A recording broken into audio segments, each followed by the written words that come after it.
Rate theory of chromatography. Rate theory जो है वो प्रेजेंट की गई थी in parallel to the plate theory. In fact हम कह सकते हैं कि प्लेट थ्योरी जो थी वो पहले प्रेजेंट की गई थी और उसके बाद जो है वो रेट थ्योरी प्रेजेंट की गई थी ताकि कॉलम क्रोमेटोग्राफी के अंदर जो सेपरेशन का प्रोसेस है उसको अंडरस्टैंड किया जा सके।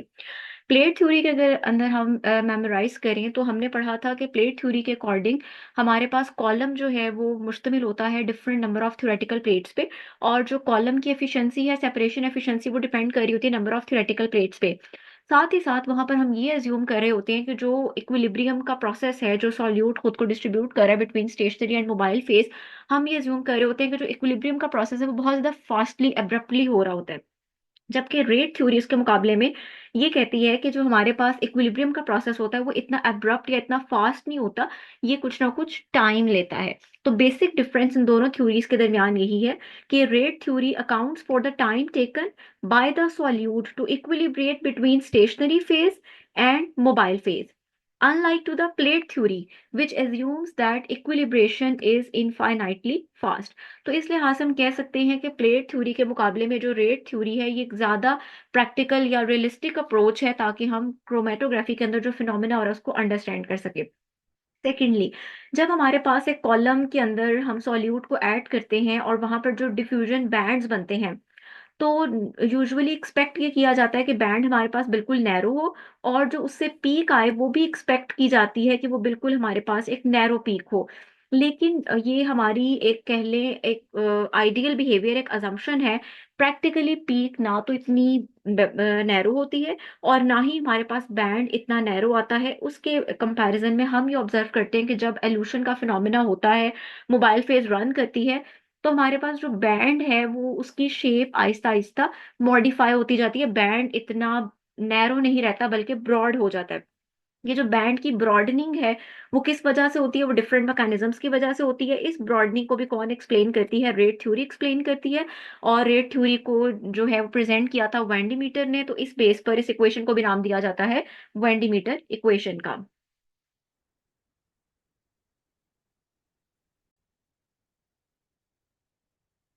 अब हम देखते हैं वैन डीमटर इक्वेशन के अकॉर्डिंग जो प्लेट हाइट को, अगर हम कॉलम की बात करें तो कॉलम के अंदर जो आपका जितनी कॉलम के अंदर प्लेट की हाइट छोटी होती है, नैरो होती है। मैं आपके सामने ये कॉलम ड्रॉ कर रही हूँ and another one is this one.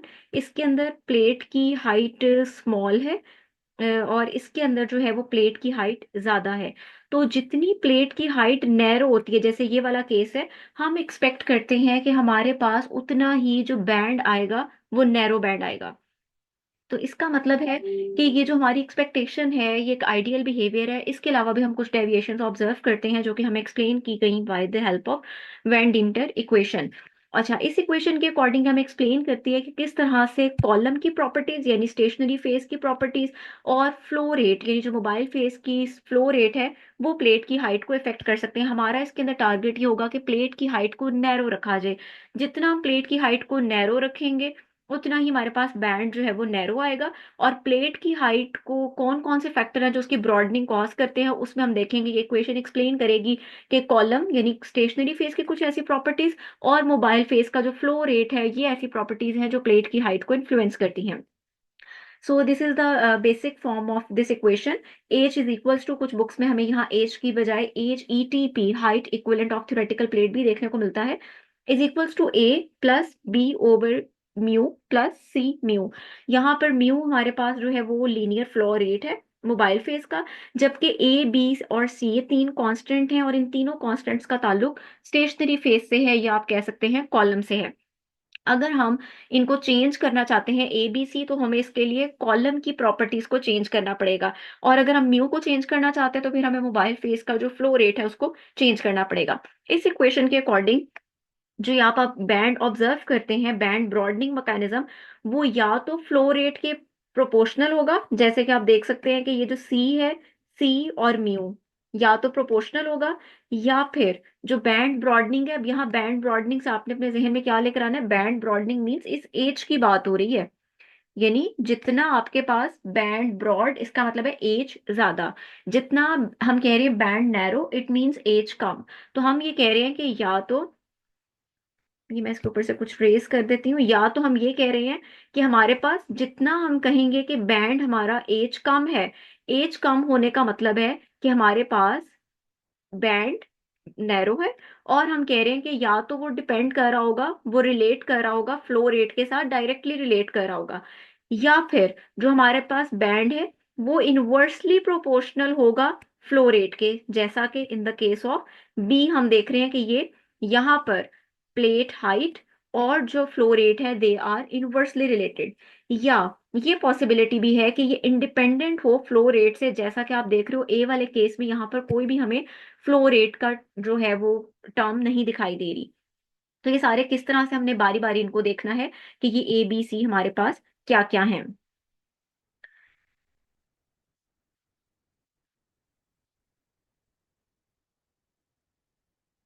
तो यहाँ पर हमारे पास आ जाता है फर्स्ट टर्म, जो हमारी आ जाती है टर्म ए, उसको देख लेते हैं। तो पहली जो हमारे पास यहाँ पर बैंड की ब्रॉडनिंग की, या वो जो हमारे पास प्लेट की हाइट है उसके इंक्रीज होने की जो फर्स्ट रीजन आ जाती है वो आ जाती है एडी डिफ्यूजन। अब एडी डिफ्यूजन है क्या? एडी डिफ्यूजन और साथ में लिखा हुआ है टर्म ए, यानी वो जो आपको इक्वेशन के अंदर टर्म ए दिखाई दे रही है, that is related with the eddy diffusion. अब एडी डिफ्यूजन किस वजह से होती है? फॉर एग्जाम्पल आप अपने सामने इस कॉलम को देख सकते हैं, जिसके अंदर आप देख सकते हैं कि स्टेशनरी फेज मौजूद है और ऊपर से जो है वो सॉल्यूट को एंटर किया गया। अब आप देख सकते हो कि सॉल्यूट डिफरेंट पाथ्स जो है वो ऑप्ट कर सकता है, जैसे कि वो ये वाला पाथ ऑप्ट कर ले, ये सेकंड वाला ऑप्ट कर ले, या थर्ड वाला ऑप्ट कर ले। जब हमारे पास इस तरह से सॉल्यूट मूव करता है थ्रू द स्टेशनरी फेज, तो इसके पास मल्टीपल पाथ्स होते हैं जिनके थ्रू ये मूव करके जा सकता है। जितने ये नंबर ऑफ पाथ ज्यादा होंगे उतनी ही पीक के अंदर ब्रॉडनिंग आती जाएगी। हम कह सकते हैं the presence of multiple flow paths through packed column. In a packed column the solute molecules take different paths at random while passing through the column. This leads to the broadening of peak because different paths in a packed column are of different length. अच्छा, अब इसको हम overcome कैसे कर सकते हैं? इसको overcome करने के लिए सबसे पहले तो एक हम पार्टिकल साइज को स्मॉल कर दें, और जितना यूनिफॉर्म कर सकते हैं उतना यूनिफॉर्म कर दें, और पैकिंग हमारी होमोजेनाइज हो। उससे क्या होगा, जो यहाँ पर पाथ मिल रहा होगा वही यहाँ पर पाथ मिल रहा होगा, तो वो जो मल्टीपल पाथ्स की टाइप है वो कम हो जाएगी। अगर यहाँ पर 3 पाथ्स आपको शो हो रहे हैं तो हो सकता है अब आपके पास सिर्फ 2 पाथ्स रह जाएं। तो इस तरह अगर हम अपनी उसकी पैकिंग को इम्प्रूव कर लें, यानी कॉलम की प्रॉपर्टी को इम्प्रूव कर लें, तो हमारे पास जो बैंड की ब्रॉडनिंग है उसको हम अवॉइड कर सकते हैं। अच्छा, दूसरी बात हम देख रहे हैं कि इसमें यहाँ पर इसका ताल्लुक ये इंटायरली डिपेंड कर रहा था मोबाइल इसकी स्टेशनरी फेज कॉलम की प्रॉपर्टी के ऊपर। इसका यहाँ पर इसकी मोबाइल फेज की फ्लो रेट से इसका कोई भी जो है वो रिलेशनशिप नहीं है। तो अगर हम इसको प्लॉट करें तो हम कहते हैं कि फ्लो रेट, और यहाँ पर मैं ले लेती हूँ अगर plate of the height of the theoretical plate, तो हम कहते हैं कि जो हमारे पास ए टर्म आती है, ये जो ग्राफ आता है, ये proportional to the flow rate आता है। इट मींस कि ये हमारे पास प्लेट हाइट यहाँ पर इंडिपेंडेंट है। जो फैक्टर ए है, जो एडी डिफ्यूजन है, मल्टीपल पाथ्स की वजह से जो इफेक्ट यहाँ बैंड ब्रॉडनिंग हो रही है, वो इंडिपेंडेंट होती है flow rate of the mobile phase. तो यहाँ पर यही लिखा हुआ है, A would be a constant value for all values of mu and would appear as horizontal line raising the curve by a constant amount. Next हमारे पास आ जाती है इसके अंदर टर्म बी। टर्म बी ये किस वजह से होती है? It is due to the longitudinal diffusion. अब लॉन्गिट्यूडनल डिफ्यूजन क्या है? Band broadening due to the diffusion in the solute along the length of the column in flowing mobile phase. The degree of band broadening due to longitudinal diffusion depends upon, अब ये दो चीजों पर depend करता है। एक depend कर रहा होता है सॉल्यूट कितना डिफ्यूज कर रहा है। पहले तो आप इसके लिए इस वाली फिगर की हेल्प से देखें। फॉर एग्जाम्पल कि आपने सॉल्यूट को इंट्रोड्यूस करवाया है, आप इसको कॉलम को वर्टिकल भी अपने माइंड में एज्यूम कर सकते हैं। या आपने सॉल्यूट को यहाँ पर इंट्रोड्यूस करवाया, और यहाँ पर आप देख रहे हो कि ये वो एक्स शो कर रहा है, वो सारा पाथ, वो सारा पार्ट जो इसने ऑक्युपाई किया। अब आपने जैसे जैसे इसमें से मोबाइल फेस को फ्लो कराना शुरू किया, तो मोबाइल फेस के फ्लो कराने पे अंडरस्टूड बात है कि बैंड कुछ ना कुछ तो ब्रॉड होगा ही होगा। यानी हम कहेंगे कि सॉल्यूट डिफ्यूज करने लग जाएगा, बिल्कुल वैसे जैसे आप अपनी पेपर क्रोमेटोग्राफी में ऑब्जर्व करते हो। तो पहली बात तो ये कि हमारे पास डिफ्यूजन जो है वो सॉल्यूट की, सॉल्यूट डिफ्यूज करने लग जाएगा। अच्छा, दूसरा ये लॉन्गिट्यूडनल डिफ्यूजन किसके ऊपर डिपेंड करती है, आपने मोबाइल फेस की फ्लो रेट, उसकी स्पीड कितनी रखी हुई है कॉलम में से। अब कैसे, अगर फॉर एग्जांपल आपने जो है मोबाइल फेस की स्पीड बहुत स्लो रखी हुई है, तो हमारे पास आप यहाँ पर देख रहे हो, यहाँ पर जो कॉलम इतना पाथ ऑक्युपाई कर रहा था, जैसे जैसे आपने इसके अंदर से यहाँ से मोबाइल फेस को इंजेक्ट किया, इसने यहाँ से पास होना शुरू किया, तो मोबाइल फेस के पास होने की वजह से आप देख रहे हो कि हमारे पास यहाँ पर जो है डिफ्यूजन हो गई है। यहाँ पर आप देख रहे हो पार्टिकल्स इक्वल है, यहाँ पर कुछ है, और ये जो पहले पाथ लेंथ उसका एक्स था और अब जो है वो एक्स प्राइम हो गया है। आप देख सकते हो एक्स के कोरेस्पॉन्डिंग पीक कितनी नैरो सी है, लेकिन एक्स प्राइम के कोरेस्पॉन्डिंग पीक क्या हो गई है, ब्रॉड हो गई है। अब अगर हमने फ्लो रेट बहुत स्लो रखा हुआ है, तो इसका मतलब है, फ्लो रेट स्लो होने का मतलब है कि मोबाइल फेस बहुत ज्यादा इस सॉल्यूट के साथ इंटरेक्ट करेगी, और आपके पास ये जो यहाँ पर डिफ्यूज है ये उतना ही ज्यादा होगा। और अगर मैं इसके कंपैरिजन में जो मोबाइल फेस का जो फ्लो रेट है, अगर मैं उसको फास्ट कर दूं, तो फिर क्या होगा, फिर पहले की निस्बत जितनी अभी आपको यहाँ पर डिफ्यूजन दिखाई दे रही है, इसकी निस्बत हो सकता है कि आप कम डिफ्यूजन को ऑब्जर्व करें। तो इसका मतलब है कि लॉन्गिट्यूडनल डिफ्यूजन भी नॉर्मली हमारे कॉलम्स में होती ही होती है। किस वजह से होती है, एक तो अंडरस्टूड है कि हमारे पास जैसे ही मोबाइल फेस फ्लो करेगी तो सॉल्यूट डिफ्यूज करना शुरू करेगा, और फिर ये डिपेंड किसके ऊपर कर रहा है, फ्लो रेट के ऊपर डिपेंड कर रहा है। जितना फ्लो रेट हमने हाई रखा होगा, उतनी हमारे पास लॉन्गिट्यूडनल डिफ्यूजन कम होगी, हमारे पास इसकी यहाँ पर जो पीक है उसकी ब्रॉडनिंग उतनी ही कम होगी। और जितना हमने उसका मोबाइल फेस का उसका फ्लो रेट स्लो रखा हुआ है, उतनी ही हमारे पास यहाँ पर लॉन्गिट्यूडनल डिफ्यूजन ज्यादा होगी। As the analyte is pass through the column, it diffuses out towards the edges of the column. आप अगर इसको वर्टिकल भी एज्यूम करना चाह रहे हैं, तो आप इसमें यूं अंडरस्टैंड कर सकते हैं कि आपके पास यहाँ पर आपने सॉल्यूट, ये कॉलम के अंदर यहाँ पर आपने सॉल्यूट अप्लाई किया था। जब मोबाइल फेस पास करेगी, तो हमारे पास मोबाइल फेस के पास करने पे ये सॉल्यूट अब यहाँ से फैलना शुरू करेगा, डिफ्यूज करना शुरू करेगा। अब ये डिफ्यूज कहाँ से कर रहा है, सेंटर से एजिस की तरफ डिफ्यूज कर रहा है। ठीक है, तो यही फिनोमिना हम कहते हैं, ये इसका इस तरफ को डिफ्यूज कर जाना, ये बेसिकली हमारे पास क्या है, लॉन्गिट्यूडनल डिफ्यूजन है। Hence, the concentration of analyte is always more at the center as compared to the edges. Center वाली साइड, सेंटर से बाहर तरफ जाएगा, आप इस वाली में भी देख सकते हो, सेंटर से एजेस की तरफ, सेंटर से एजेस की तरफ। This leads to band broadening. इसको हम कैसे ओवरकम कर सकते हैं, if the velocity of the mobile phase is high, then analyte will spend less amount of time in the column, which will reduce the effect of longitudinal diffusion। जैसे मैंने अभी बताया है कि जितना आपने फ्लो रेट तेज रखा होगा, उतना ही उसको इंटरेक्ट करने का, मोबाइल फेस के साथ डिफ्यूज होने का मौका कम मिलेगा, और हमारे पास बैंड की जो ब्रॉडनिंग है वो हम उसको थोड़ा सा कंट्रोल कर सकते हैं। यहाँ पर हमें इसका प्लॉट दिया हुआ है कि फ्लो रेट, और अगर हम height of the theoretical plate, यानी हाइट से आपने अपने जहन में क्या लेकर आना है, हाइट मींस बैंड की ब्रॉडनिंग। तो जितना आपके पास फ्लो रेट ज्यादा होगा, उतनी ही प्लेट की हाइट कम होगी, या आप कह सकते हो बैंड की ब्रॉडनिंग कम होगी। हम कह सकते हैं कि यहाँ पर हमारे पास प्लेट हाइट और फ्लो रेट जो है they are inversely related with each other. उसके बाद हम नेक्स्ट देख लेते हैं टर्म सी। टर्म सी आ जाती है हमारे पास, रेजिस्टेंस टू मैस ट्रांसफर। ये किस वजह से अक्कर होती है, आपके पास जब एनालाइट मूव करना शुरू करता है थ्रू द स्टेशनरी फेज, तो यहाँ पर बेसिकली दो तरह के फिनोमिनाज हो रहे होते हैं। एक तो हमारे पास ये फिनोमिना है कि हमारे पास मोबाइल फेस है, उसकी कोई ना कोई वेलोसिटी है, फ्लो रेट है। अगर आपने मोबाइल फेस का फ्लो रेट हाई रखा हुआ है, तो डेफिनेटली मोबाइल फेस सॉल्यूट को अपने साथ लेके जाना चाहेगा।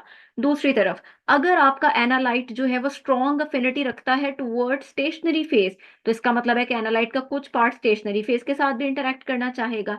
इस चक्कर में ये जो आपका इक्विलिब्रियम मेंटेन होना है, ये उतना फास्ट नहीं होता, बल्कि हम कहते हैं कि इस इक्विलिब्रियम के अटेन होने में कुछ ना कुछ मैस ट्रांसफर जो है वो इन्वॉल्व होता है, और ये मैस ट्रांसफर जो है वो टाइम लेता है, और यही टाइम जो है वो वजह बनता है बैंड के ब्रॉड होने की। फॉर एग्जाम्पल, यहाँ पर आपके पास जो है ये सैंपल जिस तरह यहाँ शो करवाया गया, दिस इज योर सैंपल। जब हमने इसको इसमें से मोबाइल फेस पास कर स्टार्ट की, अब कुछ पार्ट मोबाइल फेस के साथ इंटरेक्ट कर रहा है, कुछ पार्ट जो है वो स्टेशनरी फेज के साथ इंटरेक्ट करना चाह रहा है, जिसमें आप देख रहे हो कि पहले जो था वो बैंड इतनी स्पेस ऑक्युपाई कर रहा था, और अब हमारे पास बैंड क्या हो गया, ब्रॉड हो गया है। जैसे ये वाले जो डॉट्स हैं ये शो कर रहे हैं ये वाला पार्ट, के ये वाला पार्ट स्टेशनरी फेज के साथ जो है वो एडहेयर हो रहा है। तो इस तरह वो जो मैस ट्रांसफर, हम ये भी कह सकते हैं कि जो स्टेशनरी फेज और मोबाइल फेज है, इनकी जो इंटरफेस है, जो इनकी इंटरएक्टिंग सरफेस है, वहां पर जब ये मैस ट्रांसफर हो रहा होता है, एनालाइट ट्रांसफर हो रहा होता है बिटवीन दीज टू फेजेस, तो ये कुछ ना कुछ टाइम लेता है। इस टाइम के इन्वॉल्व होने की वजह से हमारे पास, हम कहते हैं कि बैंड की ब्रॉडनिंग हो रही है। This will lead to band broadening. Higher the velocity of mobile phase, more will be the band broadening. अच्छा, अब इसमें ऑपोजिट है। जितनी आपने इसकी स्पीड तेज रखी होगी, इसका मतलब है उतना ही एनालाइट जो है उसको प्रॉपर टाइम नहीं मिल पाएगा कि वो जो है इक्विलिब्रियम को मेंटेन कर सके, और हम ऑब्जर्व करेंगे बैंड ब्रॉडनिंग।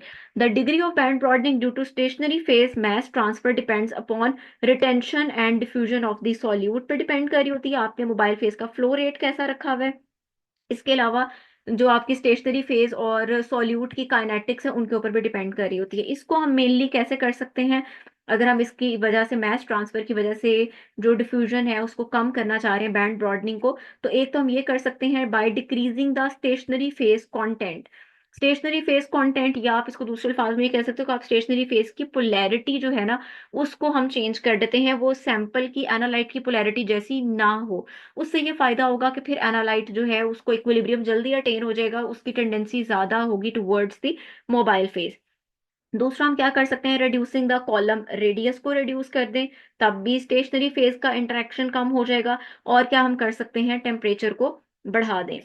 अब अगर हम देखें इसका प्लॉट, तो हम देख सकते हैं कि जो फ्लो रेट है और प्लेट हाइट ये डायरेक्टली प्रोपोर्शनल है, क्योंकि जितना फ्लो रेट ज्यादा होगा मोबाइल फेज का, उतना ही जो मैस ट्रांसफर है वो उसमें रेजिस्टेंस ज्यादा आएगी, कम जो है वो टाइम मिलेगा एनालाइट को इक्विलिब्रेट करने का, जिसकी वजह से हम कहते हैं कि faster the flow rate, faster will be the, greater will be the plate height. और प्लेट हाइट के ज्यादा होने का मतलब क्या है, हम किसकी बात कर रहे हैं, बैंड के ब्रॉड होने की। तो हम कह सकते हैं कि height is directly proportional to the C.